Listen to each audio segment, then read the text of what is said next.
Hello gamers, this is Sai and welcome back to Which Way Games. Now, why should you always be aware of your surroundings?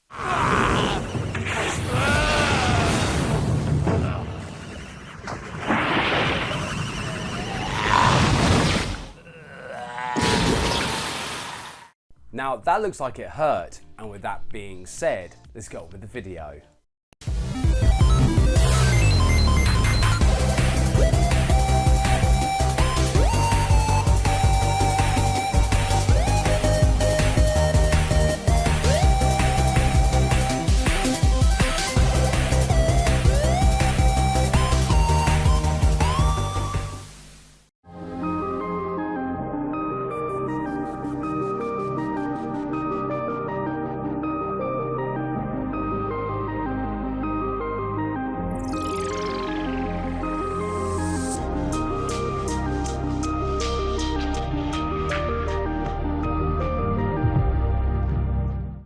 I love mythology and tales of the unexpected. Some of these fables tell of the creation of the universe, while others give more questions than answers.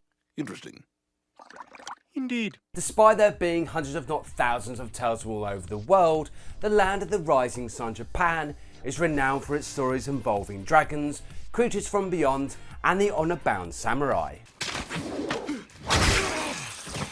And speaking of samurais, there are a number of games featuring these masters of the blade, ranging from the early days of gaming, going towards modern classics such as Ghost of Tsushima. I am looking forward to playing that game as it looks amazing. But anyway, going back to samurais, there is one gaming series that shares connections with Devil May Cry and Resident Evil. And this of course with the fantastic Onimusha. But the question is, where did it all begin? So sit back and relax for part 1 of my Onimusha Retrospective. Now, in the mid-90s, gamers were blessed with some amazing consoles, such as the Sega Saturn, the Nintendo 64 and the Sony PlayStation. Each of these are renowned for having some exclusive games, but when it came to the PlayStation, this amazing console has some classic games such as Spyro the Dragon, Tomb Raider and the terrifying Resident Evil.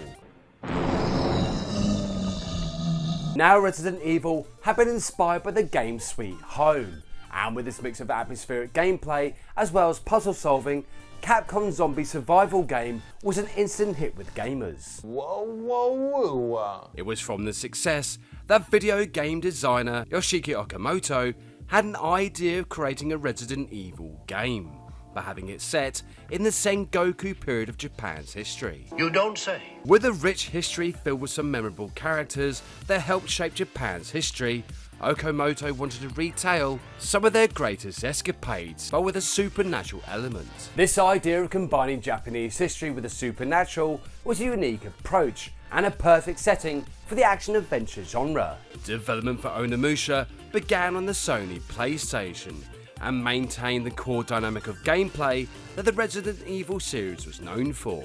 And while it seemed that Onimusha would appear to be a Resident Evil clone, there was so much more going on under the surface. It's said that the original PlayStation version of Onimusha was about 50% finished before it was cancelled, but as fate would have it, Onimusha Warlords will soon be released on one of the most popular consoles of all time, the PlayStation 2.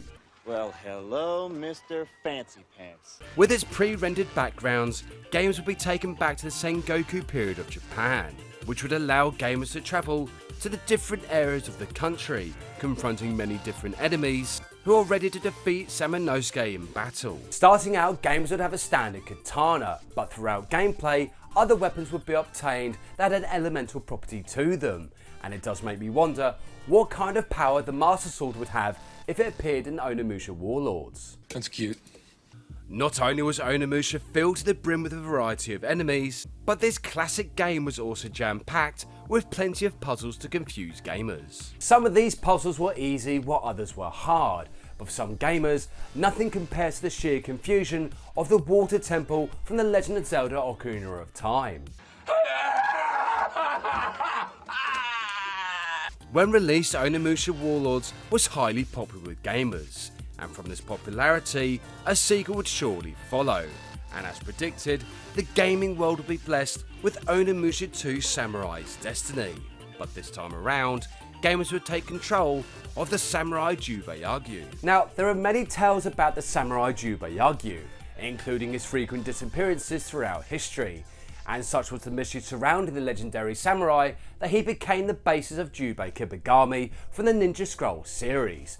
Perhaps a cartoon guy will check out this great anime in the future.